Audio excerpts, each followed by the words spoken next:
as the berries in June. Red the rose, skin pale as the light of the moon, gently as she goes. Welcome to Snark Theater, where bad fiction gets blasted. Well, folks, when we left off, Anita had killed a handful of snakemen who, very illogically, tried to blackmail her into helping them. We open chapter 41 with Anita talking to Zebrowski on her couch as they recount what happened. Mostly with Anita lying her short little ass off. So let me get this straight. These guys just burst in here and you don't have the first idea why. That's right, I said. He stared at me. I stared back. If he thought I was going to break under the pressure of his steely gaze, he was wrong.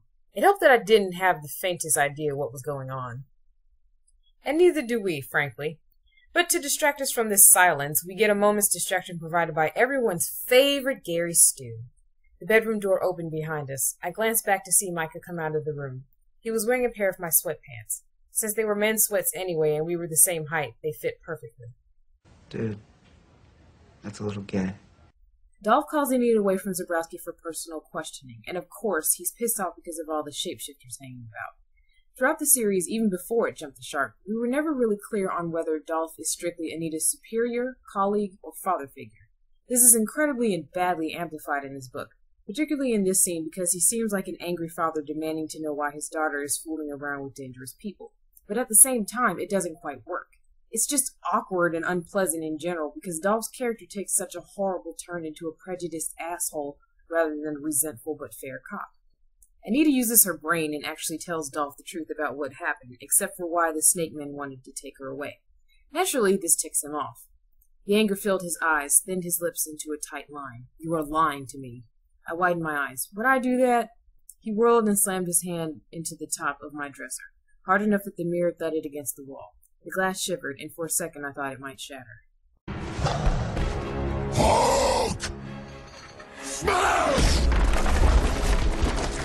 It didn't, but the door opened and Zebrowski stuck his head in the door. Everything all right in here? Dolph glared at him, but Zebrowski didn't flinch. Maybe I should finish questioning Anita. Dolph shook his head. Get out, Zebrowski. Brave man that he was, he looked at me. You okay with that, Anita? I nodded, but Dolph was already yelling. Get the fuck out! After this outburst, Anita finally asked Dolph what's going on to make him flip out like this. You asked what woman in my life was sleeping with the undead. I shouldn't have said that. I'm sorry. He shook his head. No, I was being a bastard. Dolph. No, you weren't. You were a bit touchy, and she was completely out of line talking to you like that. I cannot stand that all the characters in this novel go out of their way to deny Anita of any wrongdoing, ever. It's insufferable. Anyway, Dolph explains that his oldest son named Darren is engaged to a vampire, and since the other younger son cannot conceive with his wife, Dolph can't have any grandchildren. This is at least a reasonable attempt at making an otherwise intolerable character sympathetic. We do feel sorry that his bloodline won't continue, and that's saying something considering the derailment Dolph has been through in this novel. She tries to hug him, but he's had enough moping time and threatens to bust her if she doesn't tell him the truth about the snake. The subject eventually shifts to Micah, and Anita doesn't have the common decency to back off on the issue, so she spills that she's been sleeping with him, and Dolph just tells her to beat it. Once again, after killing a buttload of people, Anita is off the hook. Longtime fans are well acquainted with the fact that Anita never gets any jail time for murder, whether in self-defense or premeditated. It is extremely annoying and subtracts a lot of tension from the books. The most I've ever seen her is in an interrogation room in one of the earlier novels, but even then she gets out without even sitting in a cell, even though both of her counterparts have been in jail before. Yeah, that's right. Richard was accused of rape in Blue Moon, and yes, it was so unbelievable that every single character in the book lampshaded it. After all the cops and paramedics leave, Anita experiences a bit of PTSD, and Nathaniel tries to hug her, but she's a tough, manly man and won't let him do it because she'll cry, and we all know that crying women should be put to death. Micah strolls in after a shower and asks what's wrong, but Anita merely says that she had a disagreement. Nathaniel protests that she never lets him in, and she replies that she never lets anyone in without a fight, which somehow makes Nathaniel cry. And then Anita hugs him anyway, and Micah hugs her, and they all cry. I should mention that this all happened within 2 pages that somehow warranted an entire chapter to itself. Just think of what we could have done with those poor trees instead.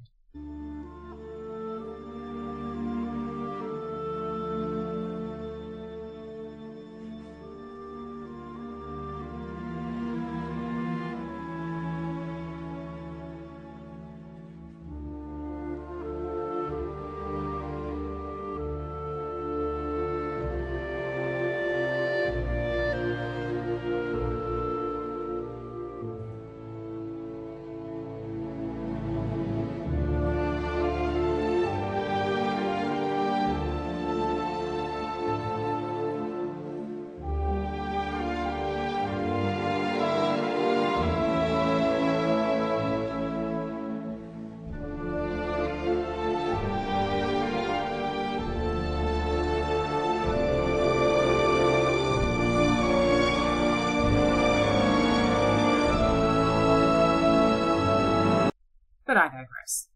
Chapter 43 opens with Zane coming in to tell them that the Swan Mains and the Swan King are all outside, not to mention a representative from all the other were-animal clans in the state. Anita and Micah stop to have a nauseating, mushy moment since the Swan King asks to see them both, and then Reese barges his way in while they're having their little Kodak moment. He tells them that he's looking for some missing alphas as well as the were-cobra leader's mate. Seriously, all of that was an entire chapter. I wonder if Laurel is getting paid that way because there's no reason to separate both chapters 42 and 43 when they're both so short and pointless as hell. In chapter 44, most of the representatives come inside for a chat, and we're introduced to a host of people who will probably not be important past a couple of chapters. The two members of the Were-Cobra clan get into a verbal spar about the possibly dead mate, and when everyone threatens to leave, they calm down enough to show Anita pictures of the missing people. We also find out that were-cobras apparently lay eggs, and that is so silly, it's hard to make a joke about. Shayera was one cranky pregnant lady. Although, to be fair, if I'd laid an egg that size... Anyway, we find out that the first missing person, a were-cobra, had been taken in a vicious, bloody struggle, followed by a were-lion, were-dog, and were-bear. Yes, I said were-dog. Feel free to make True Blood jokes at any time. They all figured that the snakemen who attacked Anita probably had something to do with the kidnappings, and finally conclude to call the police. Which means Anita will have to talk to Dolph again. Great! Anita calls Dolph and tells him about the missing people, who had already been reported, but not with this much information because they wanted to avoid spreading their secret to the public since some of them have important businesses to uphold.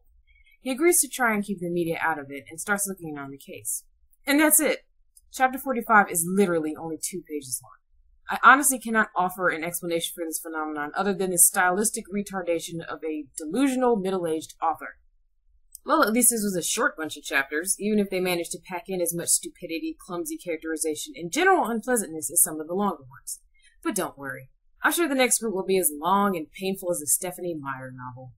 Join me next time when we see what horrors are in store for everyone's favorite cantankerous vampire humper. I can't decide whether you should live or die, or you'll probably go to heaven. Please don't hang your head and cry. No wonder why my heart feels dead inside. It's cold and hard and petrified. Lock the doors and close the blinds. We're going for a ride. Anyway, we find out that the missing person, the were-cobra, had been taken in a vicious, bloody struggle, followed by a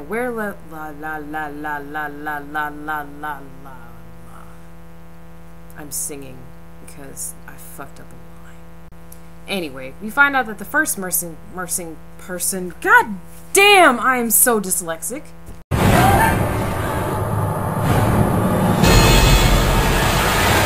Run, bitch, run!